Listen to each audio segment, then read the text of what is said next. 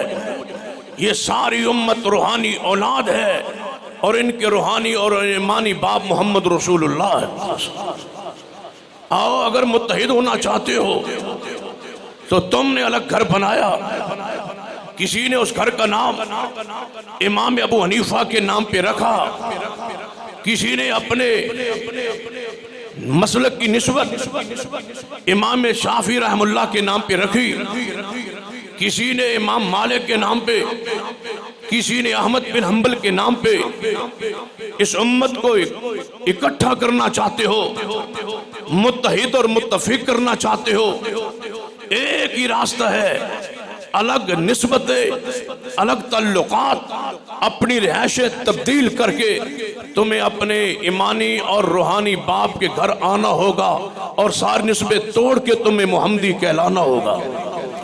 जब तक मोहम्मदी नहीं बनोगे इत्तिहाद और इत्तिफाक नहीं हो सकता, ये उम्मत इकट्ठी नहीं हो सकती। उम्मत के इत्तिफाक और इत्तिहाद के लिए जरूरी है कि सारी कायनात अपने अपनी दावत को छोड़ के, अपनी अपनी निस्बत को छोड़ के।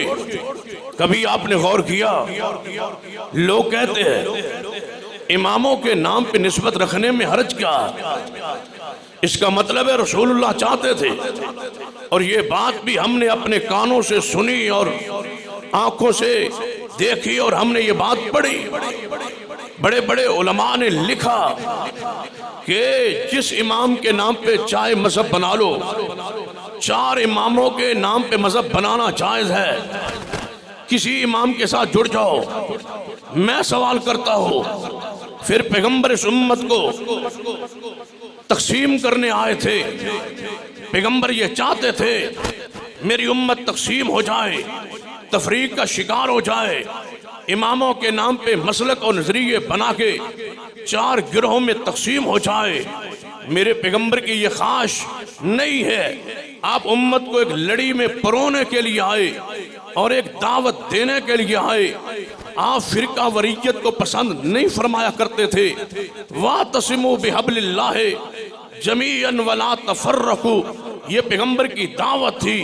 तो मानना पड़ेगा इमामों के नाम पर, बस्तियों के नाम पर मसलक बनाना ये फिरका वरीयत है, ये लड़ाई है, ये तकसीम है, और ये उम्मत के अंदर तफरीक है। और मोहम्मद के नाम पे जमात का नाम रखना ये उम्मत का इत्तिहाद और इकट्ठ है। जब तक सारी निस्बतें तोड़ के रसूलुल्लाह के नाम पे निस्बत नहीं जोड़ोगे, हम आज तक अपने रूहानी ईमानी बाप के साथ खड़े हैं। आलुल हदीस वो लोग जिनकी एक एक कौल, एक एक अमल, एक एक दावत सरवर कायनात मोहम्मद रसूलुल्लाह सल्लल्लाहु अलैहि वसल्लम की दावत आपकी हदीस के साथ जुड़ी हुई। आइए जरा गौर करें। मैं कुरान और हदीस की रोशनी में एक दावत, एक फिक्र आपके सामने रखना चाहता हूँ। आप उस पर गौर करें कि आली हदीस का मनहज और दावत क्या है। लोगों ने सुनी सुनाई बातों का नाम मसलक और अकीदा और नजरिया बना के बैठे हैं। गौर करें, तवज्जो फरमाए। ईसा बिन मरियम आसमान पर जिंदा है। ईसा बिन मरियम आसमान पर जिंदा है। पूरी उम्मत का इज्मा और इत्तिफाक है इस मसले, इस अकीदे पर। कुर्बे क़यामत ईसा बिन मरियम इस जमीन पर उतर आएंगे। जब जमीन पर उतरेंगे तो गौर कीजिए, हमारी दावत पर, हमारे मसलक पर, हमारे नजरिए पर, हमारे सोच पे आप जरा गौर करें। हमें ये ताना देने वालों कि तुम रसूलुल्लाह को नहीं मानते, तुम रसूलुल्लाह का अदब एहतराम नहीं करते, तुम्हें रसूलुल्लाह की आमद और आने की खुशी नहीं है। अहले हदीस की दावत पे, फिक्र पे गौर कीजिए। ईसा बिन मरियम आसमां पर जिंदा है। कुर्बे क़यामत आपका नज़ूल होगा। अगर आज ईसा बिन मरियम इस जमीन पर आ जाए तो हमारे ताल्लुक ईसा बिन मरियम के साथ कैसा होगा? एक ही बात कहेंगे, ऐ ईसा बिन मरियम आप रूहुल्लाह थे, ऐ ईसा बिन मरियम आप कलिमतुल्लाह है, ऐ ईसा बिन मरियम आप साहिब इंजील है, ऐ ईसा बिन मरियम आप अल्लाह के रसूल है, ऐ ईसा बिन मरियम आप अल्लाह के महबूब है, ऐ ईसा बिन मरियम आप अल्लाह की निशानियों में से एक निशानी है, ऐ ईसा बिन मरियम आप बगैर बाप के पैदा हुए, ऐ ईसा बिन मरियम आपकी वालिदा मोहतरमा सिद्दीका है, ऐ ईसा बिन मरियम आप क़यामत की अलामात में से एक अलामत थे। ऐ ईसा बिन मरियम, आपको अल्लाह ने अपने अम्र से आसमान पे जिंदा उठा लिया था, आज तुम इस जमीन पर उतर आए हो, लेकिन हमारी बात पे गौर करे, हमारी दावत पे गौर करे। ऐ ईसा बिन मरियम, आपकी खिदमत भी होगी, आपका अदब भी होगा, आपका एहतराम भी होगा, आपसे मोहब्बत भी होगी। आप अल्लाह मौका दे, हम आपके नालैन जूते उठाने के लिए तैयार। ऐ ईसा बिन मरियम, अगर अल्लाह मौका दे, हम तुम्हारे पांव धुलवाने के लिए तैयार हैं, लेकिन जब तक तुम जमीन पर रहोगे तुम्हारे जूते उठाएंगे, तुम्हारी खिदमत करेंगे, तुम्हारा अदब व एहतराम करेंगे। लेकिन साहिबे इंजील होने के बावजूद, साहिबे मुअज्जिज़ात होने के बावजूद हम अपने मसलक की निस्बत ईसाई के बना के जनाब नहीं रख सकते, नहीं चला सकते। हम तुम्हारे नाम पे मसलक की निस्बत नहीं रख सकते। जो जमात ईसा बिन मरियम के आसमान से जमीन पर उतर आने के बाद ईसाई कहलाने के लिए तैयार नहीं है, उनके नाम पे मसलक को मजहब की बुनियाद रखने के लिए तैयार नहीं है। हम इमाम अबू हनीफा के नाम पर मसलक की निस्बत क्यों रखे? अदब होगा, एहतराम होगा, ये माना नहीं है। बबांगे तौल सुन लो, अहले हदीस के पैगाम को नोट कर लो। हमें ये ताने देने वालों कि तुम रसूलुल्लाह को नहीं मानते, हमारे मुता रसूलुल्लाह है, हमारे इमाम रसूलुल्लाह है, हमारे पेशवा रसूलुल्लाह है, हमारे पीर रसूलुल्लाह है, हमारे मुर्शद रसूलुल्लाह है, हमारे मुक्तदा रसूलुल्लाह है, हमारे इमाम नमाज, रोजे, हज, ज़कात, निकाह, मामलात, खुशी, लेन देन, चलन फिरन, हमारी रात दिन अकीदे फरूक इमाम मोहम्मद मुस्तफ़ा है, हमारी कब्र, हमारे हशर, बल्कि आगे बढ़ो हमारी जन्नत के भी इमाम होंगे तो मोहम्मद मुस्तफ़ा हो। हम और किसी की इमामत के कायल नहीं है। बाकी सब का एहतराम करते हैं, लेकिन निस्बत क़यामत अगर रहेगी तो मोहम्मद के नाम पे रहेगी। क्या रसूलुल्लाह की नबूवत खत्म हो गई है कि और किसी के नाम पे मसलक की निस्बत रखे? क्या कुरान तब्दील हो गया है कि किसी और किताब को खोले? क्या हदीस रसूल इस कायनात में से मफकूद हो गई है, खत्म हो गई है कि किसी और इमाम के राय को, कियास को हम दीन में लाए? क़यामत तक कुरान भी रहेगा, क़यामत तक मोहम्मद की हदीस भी रहेगी। और जिस तरह सहाबा किराम का गुजारा हुआ सिर्फ कुरान पर, मोहम्मद की हदीस पर, मैं हैरान होता हूँ। अबू बकर सिद्दीक, उमर, उस्मान और अली जानते ही नहीं थे कि इमाम अबू हनीफा कोई इंसान दुनिया में पैदा होगा, नहीं जानते थे कि इमाम मालिक, शाफी, अहमद बिन हंबल, जावर, सादिक इस कायनात में पैदा होंगे। न जान थी, न पहचान थी, न तारुफ था। वो सारे के सारे कुरान और हदीस पर अमल करके जन्नत के राही बन गए, जन्नत के हकदार बन गए। हमें कहते हो कि इमामों के बगैर जन्नत में इंसान नहीं जा सकता। हम उसी रास्ते, हाँ, अगर तुम नहीं जा सकते तो ना जाओ, हम उस रास्ते से जन्नत में जाना चाहते हैं जिस रास्ते दरवाजे से सिद्दीक जाए, उस रास्ते से जन्नत में जाना चाहते हैं जिस रास्ते से उमर, उस्मान और अली जाएंगे। और पता है सिद्दीक किस रास्ते से जाएगा? बुखारी खोलिए, रसूलुल्लाह ने फरमाया, अबू बकर, जब तू क़यामत वाले दिन आएगा तेरे लिए जन्नत के 8 दरवाजे खुले होंगे। नहीं जानता था सिद्दीक इमाम अबू हनीफा को, नहीं जानता था उमर इमाम शाफी को, नहीं जानते थे उस्मान इमाम मालिक को, नहीं जानते थे अली मुर्तजा इमाम अबू हनीफा और अहमद बिन हंबल को। कोई जान पहचान नहीं थी, वो जन्नत की हकदार बने। इसका मतलब है जन्नत में जाने के लिए हमारे लिए कुरान काफ़ी है, मोहम्मद की हदीस काफ़ी, और किसी चीज़ की हमें ज़रूरत नहीं है। कुरान और हदीस महफूज है, मौजूद है और क़यामत तक के लिए है। एक एक लफ्ज़ महफूज और मौजूद है। जरा कुरान की आयत पे गौर कीजिए।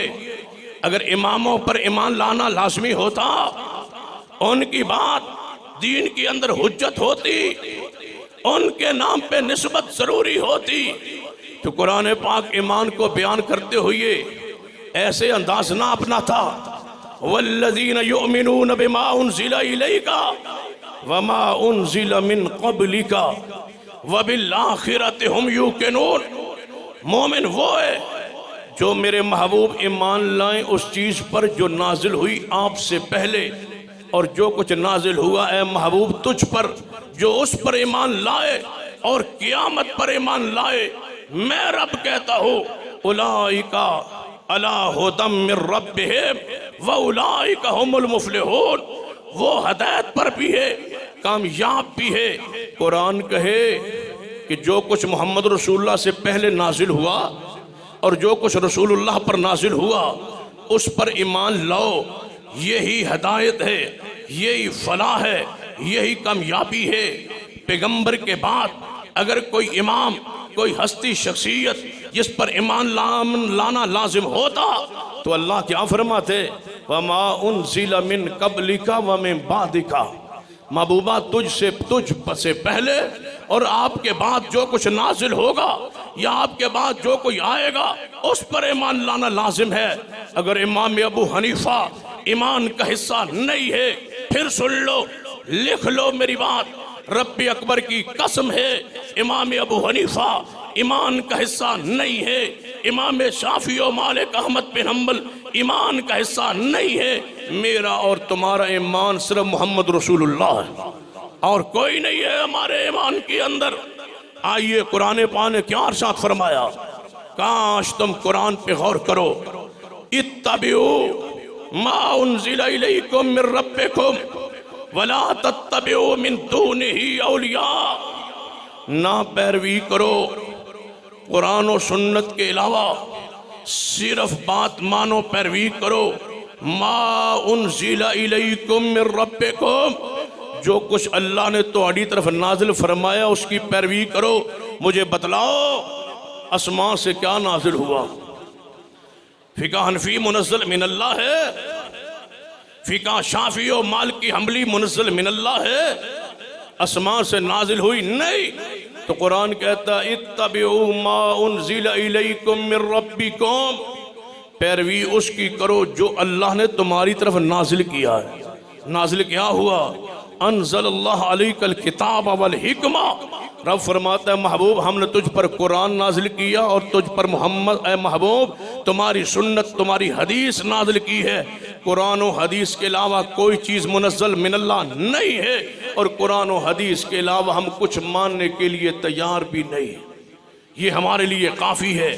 बतलाओ कि कुरान और पैगंबर की हदीस, मैं हैरान होता हूँ, वो कौन सा मसला है, वो कौन सा मसला है जो कुरान और हदीस से इशारतन, किनायतन, इस्तिदलालन, सराहतन साबित लो। एक एक मसले के लिए, एक एक अमल, अकीदे के लिए हमारे लिए कुरान और पैगंबर की हदीस काफ़ी है। हम उस रास्ते पे नहीं चलना चाहते जिस रास्ते पे यहूद और नसारा चले थे। इत्तखज़ू अहबारहुम व रुहबानहुम अरबाबा मिन दूनिल्लाह। यहूद और नसारा ने अपने दरवेशों को और अपने उलमा को अल्लाह को छोड़ के रब बना लिया था, अल्लाह को छोड़ के रब बना लिया था। ये आयत नाजिल हुई, हातिम ताई का बेटा आदी आगे बढ़ा, या रसूल अल्लाह इस आयत ने तो मुझे हिला के रख दिया है कि हम हमारे बारे कुरान ये कह रहा है कि यहूद और नसारा ने अपने उलमा और दरवेशों को रब बना लिया था। हम अपने उलमा को रब नहीं कहते थे, रब नहीं मानते थे। तो ये कुरान क्या कह रहा है? रसूलुल्लाह ने फरमाया थी तुम्हारे उलमा जिस चीज को हलाल कहते थे तुम मान लेते थे ना? जी या रसूल अल्लाह। जिसको हराम कहते थे तुम मान लेते थे, जिसके वो हलाल कहते तुम मान लेते थे ना? जी हाँ या रसूल अल्लाह। फरमाया जो उलमा के हलाल करता चीज को हलाल जाने, जो अपने दरवेशों, पीरों, फकीरों, बुजुर्गों की हराम करदा चीज को हलाल और हलाल को हराम जाने, वो ऐसे समझे कि मैंने रब को छोड़ के इन पीरों को रब बना लिया। लिहाजा अदी बिन हातिम पुकार उठे, या रसूलुल्लाह ये बात तो थी, ये बात तो थी, आज मुझे बतलाओ क्या इस कायनात में वो पीर, फकीर, बुजुर्ग नहीं है जो हलाल को हराम और हराम को हलाल कहते हैं और फकीर उनके मुरीद मानते हैं? जाओ 7 शरीफ में जाके देखो क्या नहीं हो रहा। देखिए, नेट पे जाइए, जाके देखिए, रिसर्च करिए, या खुद जाके देखिए, मुशाहिदा कीजिए। क्या वहां के दरबार पे जाने को गरीबों का हज नहीं कहा जाता? क्या उस दरबार का तवाफ नहीं होता? क्या वो उसके 7 चक्कर नहीं लगाए जाते? क्या वहां गटर के पानी से लोगों को नहलाने की, गुस्ल करने की तरकीब नहीं दी जाती और कहा जाता है ये जमजम है? क्या वहां मर्द औरतों का इख्तिलात नहीं होता? वहां नमाज दरबार पर नहीं पढ़ी जाती? बतलाओ, सैयदना अली हजवेरी के दरबार पर सजदा नहीं होता? क्या सुल्तान बहू की कब्र पर सजदे नहीं होते? ये कौम, ये हुकूमत अंधी है, नहीं देखते कि कब्रों पे सजदों का सिलसिला जारी है, चढ़ावों का सिलसिला जारी है। चलो चढ़ावे तो तुम तावील करोगे, जायज है, सजदे की तावील क्या करोगे? सजदे हो रहे, कब्रों पे, दरबारों पे तवाफ हो रहा, मर्द औरतों का इख्तिलात, जिना और बदकारी के दरवाजे खोले जा रहे।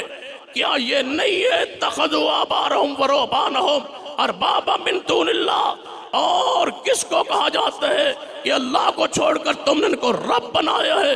बतलाओ फिर रब बनाने का और माना क्या होता है? और इंशाअल्लाह वक्त आएगा, और जरूर आएगा इंशाअल्लाह, इस पाकिस्तान में कभी इंशाअल्लाह तब्दीली आएगी और तौहीद का इंशाअल्लाह गलबा होगा। तौहीद गालिब आके रहेगी, लेकिन उसके लिए आपकी जुर्रत, हिम्मत, तावन और तड़प, लगन, राब्ता, ताल्लुक, आपस में अखुवत, प्यार, मसलक की गैरत, हमीयत होना जरूरी है। अगर आज भी एक एक तौहीद वाला कुरान और सुन्नत की रोशनी में गैरत, हमीयत इख्तियार कर ले, पता है कितने थे सहाबा, कितने थे सहाबा? 1.5 लाख से ज्यादा सहाबा नहीं थे, चेंज, एक तब्दीली लाए। और आज तौहीद वाले कितने हैं? करोड़ों में, पाकिस्तान के अंदर करोड़ों में। 1.5 लाख खड़े हो गए थे। और जब सऊदी अरब में तुर्कियों की हुकूमत का खात्मा हुआ, एक आलिम था, एक गैरत वाला तौहीद परस्त था, एक मोहम्मद बिन अब्दुल वहाब था, एक बस्ती और गांव में रहने वाला आलिम था, उठा और उसने ललकारा कि रब की जमीन पर और अरब की जमीन पर और मदीनातुर रसूल में और मक्का मुकरमा में शिर्क मैं ये नहीं बर्दाश्त कर सकता। खड़ा हुआ, अल्लाह ने मदद की और वक्त आया कि पूरी अरब की सरजमीन पर तौहीद का इनकलाब बर्पा कर दी, गैरत के साथ, हमीयत के साथ। आज तक इतना जुर्रत के साथ उठा कि आज तक लोग वहाबी कहते हैं, उसकी वजह से इतना डरावना है वो शख्स, इतनी डरती है दुनिया उससे कि ये भी वहाबी है, यानी मोहम्मद बिन अब्दुल वहाब के पैरोकार है। पता है कौन था? वो उस कबीले से था जिस कबीले के बारे में सैयदना अबू हुरैरा ने फरमाया था, सहीह बुखारी के अंदर हदीस है कि मुझे बनु तमीम से प्यार है, इसलिए कि रसूलुल्लाह को इस कबीले से प्यार था। और उस कबीले से था जिसके बारे में रसूलुल्लाह ने फरमाया कि क़यामत के करीब जब दज्जाल आएगा तो बनु तमीम उसके खिलाफ लड़ेंगे और सबसे सख्त उसके मुखालिफ होंगे तो ये बनु तमीम होंगे। उस बनु तमीमी शख्स ने, मोहम्मद बिन अब्दुल वहाब ने, एक आलिम होके दुनिया को पीछे लगाया और अल्लाह ने उसके हाथों इनकलाब ऐसा बर्पा किया, आज तक कई लोग तड़प रहे हैं, हाय मक्का मदीना में कभी वक्त आए कि हम यहाँ दरबार बनाए, हम यहाँ सजदे करें, हम यहाँ चढ़ावे चढ़ाएं, हम यहाँ न्याज़े तकसीम करें, हमें पैगंबर की कब्र का तवाफ करने दिया जाए, हमें यहाँ सजदे करने दिए जाएं। लेकिन वो पाक सर ज़मीन है और उसके हुक्मरानों को अल्लाह मज़ीद कुव्वत ये बख्शेगा कि इंशाअल्लाह आज भी वहाँ तौहीद कायम है और इंशाअल्लाह क़यामत तक कायम रहेगा। शिरक को वहाँ फटकने नहीं दिया जाएगा। अल्लाह की ये रहमत, अल्लाह की ये ताईद और नुसरत इंशाअल्लाह अहले तौहीद के साथ रहेगी। तो सुनिए, जरा गौर कीजिए। मैं यहाँ रुक के एक बात कहना चाहता हूँ ताकि इन्हीं जज्बात की रौ में ये मेरी आप बात सुन ले और समझ ले। अहले हक के लिए जरूरी है अल्लज़ीना आमनू वलम यलबिसू ईमानहुम बिज़ुल्म उलाइका लहुमुल अम्न व हुम मुहतदून, कि वो लोग जिन्होंने अपने ईमान के अंदर शिरक को नहीं मिलाया, अमन उनके लिए। आज वजीरिस्तान के इलाके में सरबे आज़म ऑपरेशन जारी है ताकि मुल्क में अमन इस्तेहकाम आ जाए। हम बहसीयत जमात, बहसीयत पाकिस्तानी होने के, पाकिस्तान से मोहब्बत होने के नाते हम इस ऑपरेशन की मुकम्मल हमायत भी करते हैं कि ये होना चाहिए, फितना और फसाद खत्म होना चाहिए, ये ऑपरेशन जारी रहना चाहिए। मुल्क की इस्तेकाम के लिए ज़रूरी है ताकि फ़िरकावरियत और ये इंतशार और ये झगड़े ख़त्म हो और ये लड़ाई और मुल्क में बदअमनी ख़त्म हो। लेकिन एक पैगाम हमारा सुन लीजिए, जहाँ हम इस ऑपरेशन की हमायत, यहाँ हमारे ऐलान भी सुन लीजिए। अल्लाह करे ऑपरेशन कामयाब हो जाए, अल्लाह करे हम फौज के इस मामले में उनके साथ हैं, उनके लिए दुआ गो है कि उन्हें अल्लाह फतह दे, ये ऑपरेशन कामयाब हो जाए, मुल्क में अमन का ज़रिया और सबब बने। लेकिन हमारी बात भी फ़कीरों की लिख लो, ऑपरेशन कामयाब हो जाए, अमन नहीं होगा, फिर भी अमन नहीं होगा। यहाँ तालिबान का नाम मिट जाए, फिर भी अमन नहीं होगा। अमन चाहते हो, वो एक ही रास्ता है कुरान का, अल्लज़ीना आमनू वलम यलबिसू ईमानहुम बिज़ुल्म उलाइका लहुमुल अम्न। अमन उनके लिए जिस मुल्क में शिरक का खात्मा कर दिया जाए, ये ऑपरेशन कामयाब हो जाए, दरबारों पर ऐसा ऑपरेशन हो, एक दरबार मुल्क में ना रहे और सारे दरबार आम कब्रों में तब्दील हो जाए, सैयदना अली हजवेरी की कब्र को कच्चा बना दिया जाए, दरबार गिरा के शिरक खत्म कर दिया जाए। मैं जमानत गारंटी देता हूँ, मुल्क में अमन होगा, सुकून होगा। जब तक इस मुल्क पे कब्रों पे सजदे होते रहेंगे, अमन कायम नहीं हो सकता, कुरान गलत नहीं हो सकता। कायनात के लोगों के तजर्बे गलत हो सकते हैं, कुरान गलत नहीं हो सकता। कुरान का ये फैसला है कि शिरक होगा तो अमन नहीं है, और जहां शिरक न हो वहां अमन है। और थोड़ी सी बात जो मैं रुक के आपसे अपने दुख का इजहार करना चाहता हूं। अहले सरगोदा, मेरी बात पे तवज्जो करना।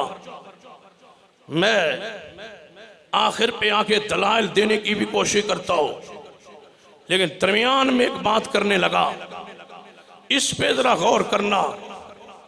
क्या हमारे पास मालदार लोगों की कमी है?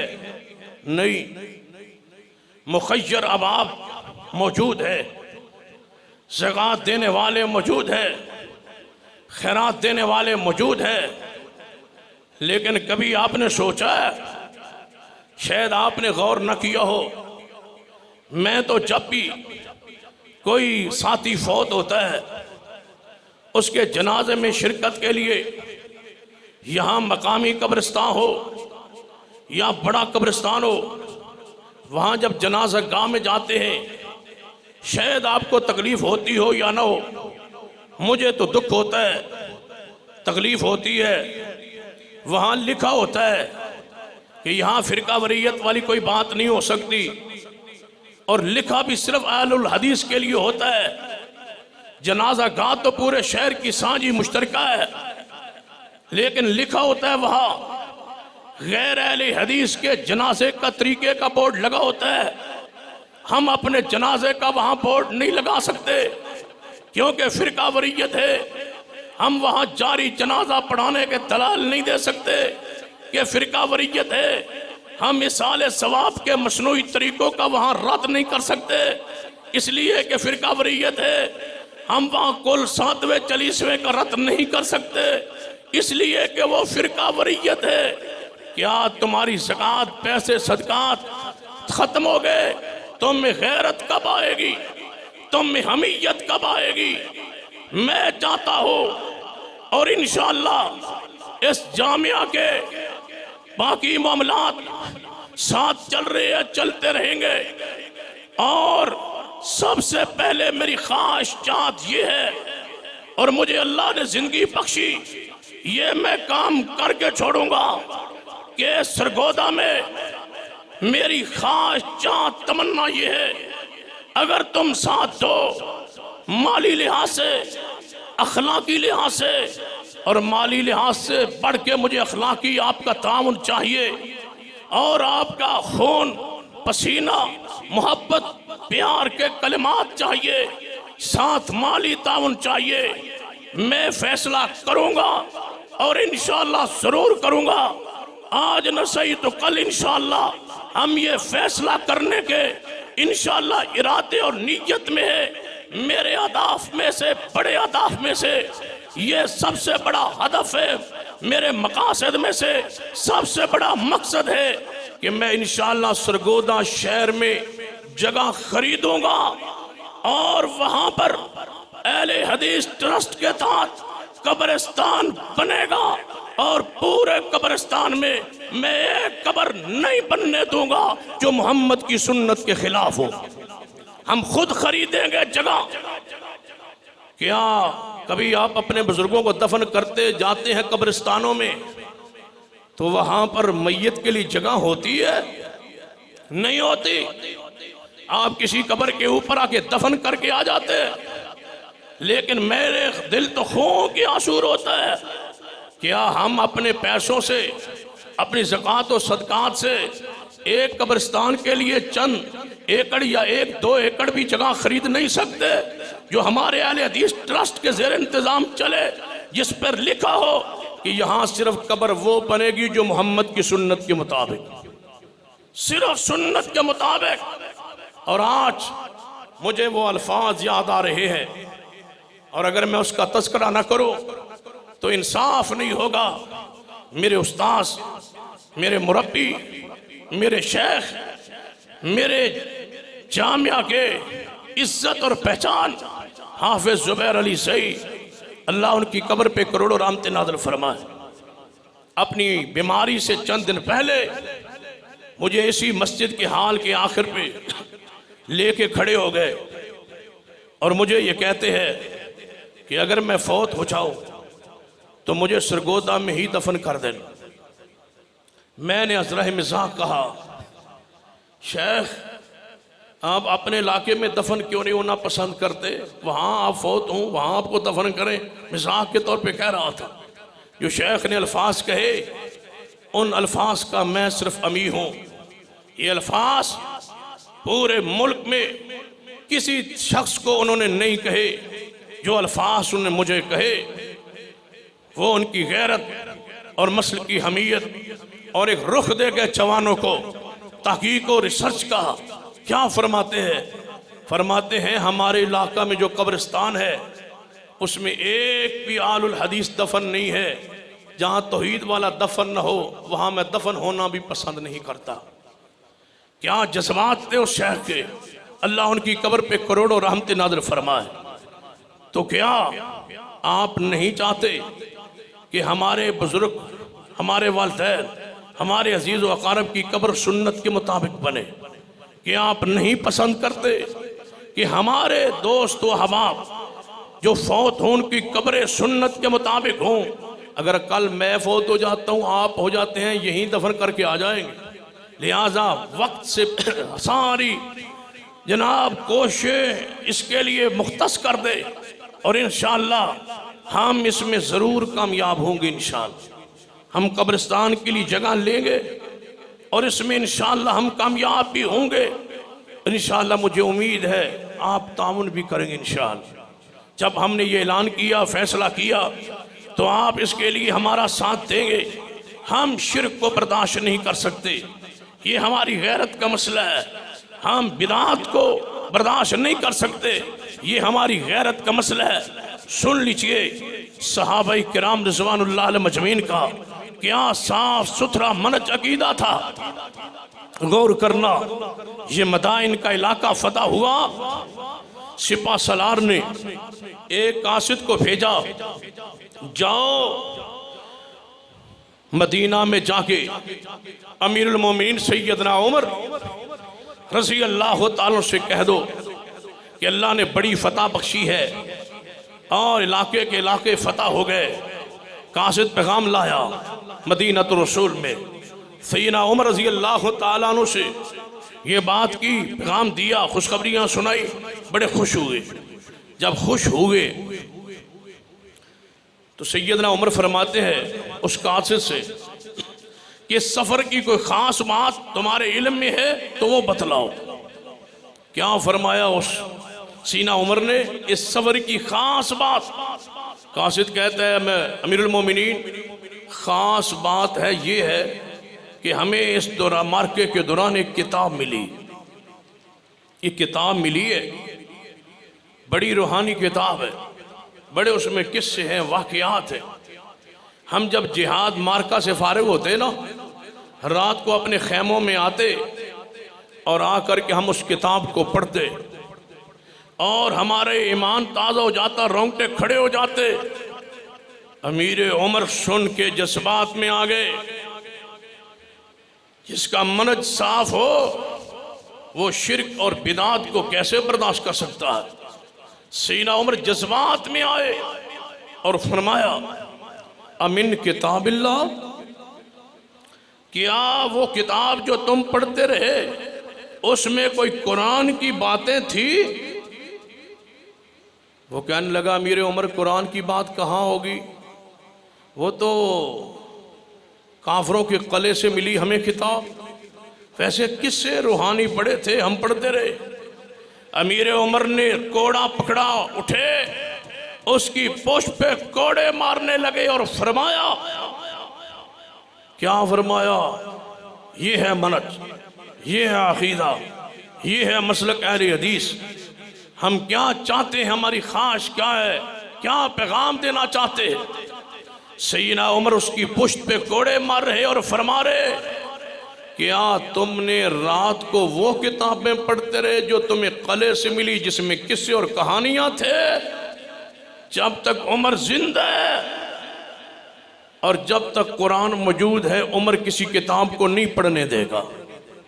कुरान को तुमने क्यों नहीं पढ़ा, सूरह यूसुफ को क्यों नहीं पढ़ा, आसनुल कसस को क्यों नहीं पढ़ा, क्यों पढ़ी वो किताब जिसमें कुरान की बातें नहीं थी। पहली कौमें क्यों तबाह हो गई, इसलिए कि उन्होंने तौरात और ज़बूर और इंजील को रख छोड़ा और उलमा की किताबें पढ़ते रहे, हलाक व बर्बाद हो। अहले हदीस व अहले सुन्नत के लोगों, आइए ये किताबें क्यों पढ़ते हो गैर मुस्तनद, ये नूरनामा, ये फैज़ान सुन्नत, ये हिकायात, ये कहानियाँ, ये फ़ज़ाइल अमाल, ये बश्ती ज़ेवर, ये सारी किताबें गैर मुस्तनद हैं, गैर मुस्तनद। इनकी कोई शरई हैसियत नहीं है। इनमें कुरान और हदीस के खिलाफ अक़ायद व नज़रियात व अमाल मौजूद हैं। हम चाहते हैं कि ये उम्मत सारी किताबों को छोड़ के इनके हाथ में सिर्फ कुरान आ जाए, सिर्फ कुरान, सिर्फ पैगंबर की हदीस, कुरान, बस। ये है सहाबा इकराम का मनहज और अकीदा। अगली बात पे गौर कीजिए, दो कबीले बनु असद और बनु गतफान, ये आपस में लड़ते रहे। सहाबा किराम के खिलाफ, इस्लाम के खिलाफ, दीन के खिलाफ ये लड़ते रहे। कई सहाबा इनके हाथों शहीद हुए, कई इनके साथी मारे गए। सैयदना अमीर अबू बकर सिद्दीक का ज़माना खिलाफत, ये दोनों कबीलों के सरदार, नुमाइंदे, तर्जमान इकट्ठे होके आ गए और कहने लगे, ऐ अमीरुल मोमिनीन, हम सुलह चाहते। लड़ाई ख़त्म हो गई, झगड़ा ख़त्म हो गया, हम ज़िम्मी बन के जिजिया दे के अक़लियत अपने आप को तस्लीम करके हम यहाँ रहेंगे, लेकिन मुसलमान नहीं होना चाहते। हम रुक के मेरे इस पैगाम को सुनिए। हम क्या चाहते हैं? सुलह।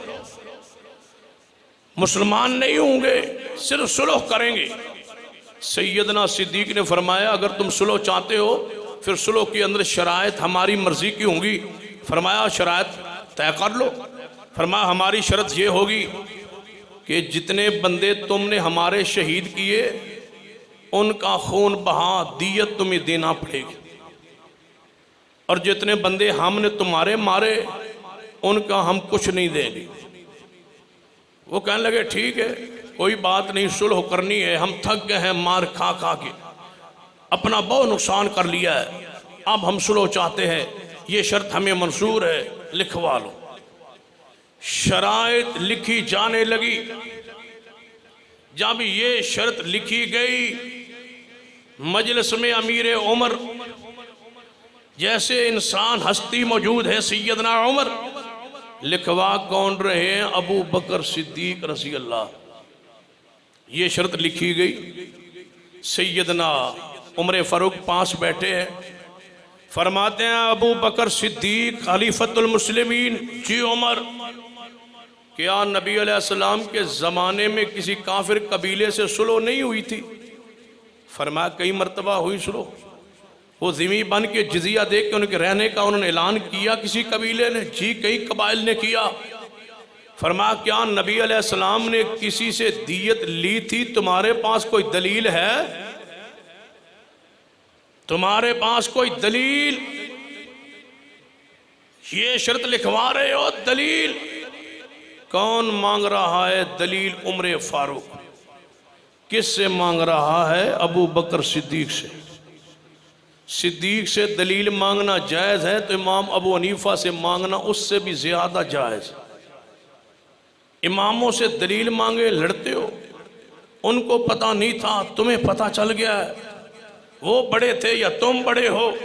सिद्दीक बड़ा था या उमर?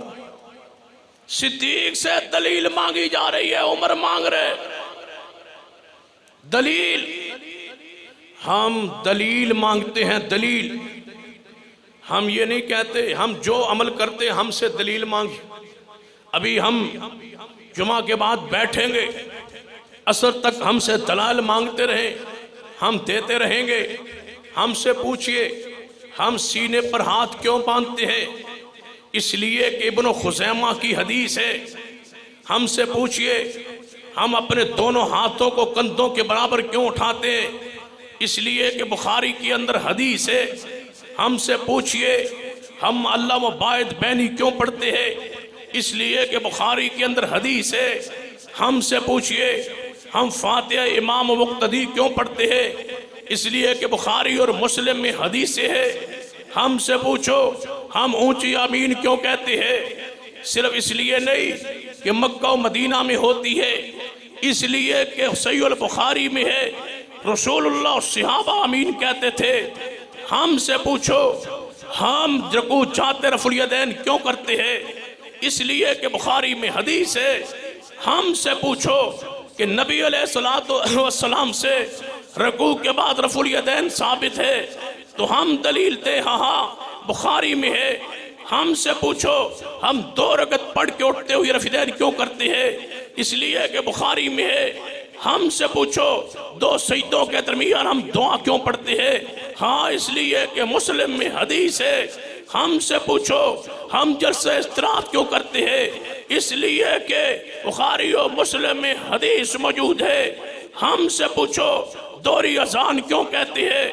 अबू दाऊद में हदीस है। हमसे पूछो हम इकारी अकामत क्यों कहते हैं? बुखारी में हदीस है।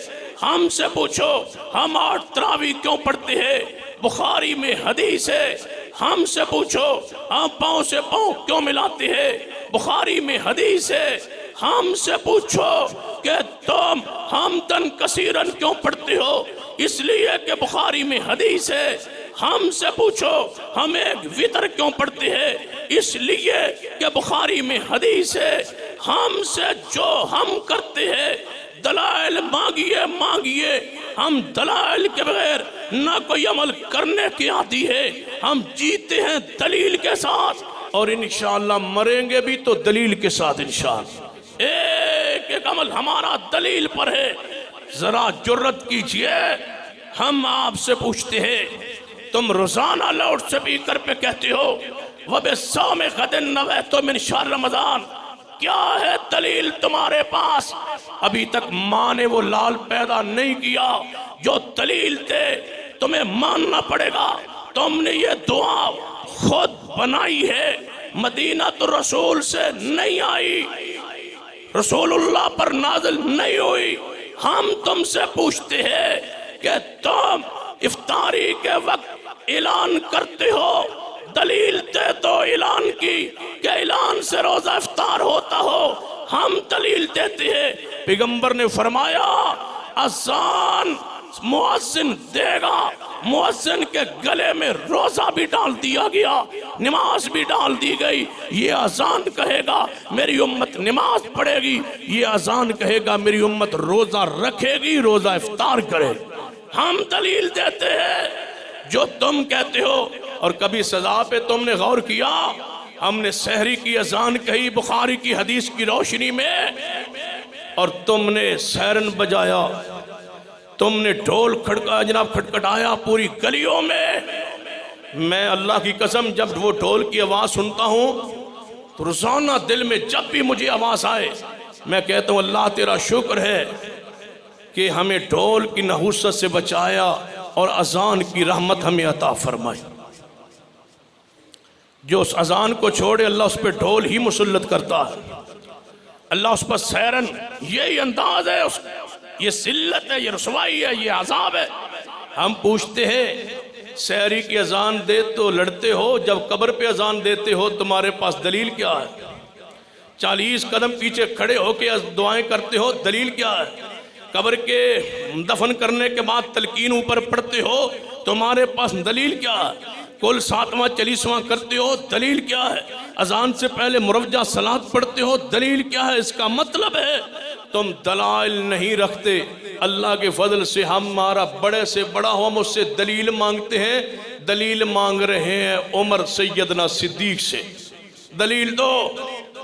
सिद्दीक ने फरमाया दलील तो कोई नहीं है उमर, मेरे पास दलील नहीं है। मैंने कहा चलो काफिर फंसे हुए हैं, इनसे माल ले लो, कुछ मईशत मजबूत हो जाएगी, पैसा बैतुल माल में आ जाएगा। दलील नहीं है। वाह उमर तेरी अजमत तेरी शान पे कुर्बान जाए। क्या फरमाया? आमिरुल मोमिनीन सैयदना सिद्दीक, नाराज ना होना, सारी दुनिया मान ले, उमर दलील के बगैर नहीं मानेगा।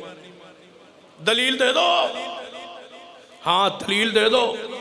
हम तो परवाने हैं, दीवाने हैं मोहम्मद रसूलुल्लाह के। दलील दे दो कि ये काम रसूलुल्लाह सहाबा करते थे, हमारा तो फायदा है कुल 7वां 40वां करने में, दुनिया में भी कुछ मिलेगा, आखिरत में तो फिर दलील देंगे तो तभी मिलेगा।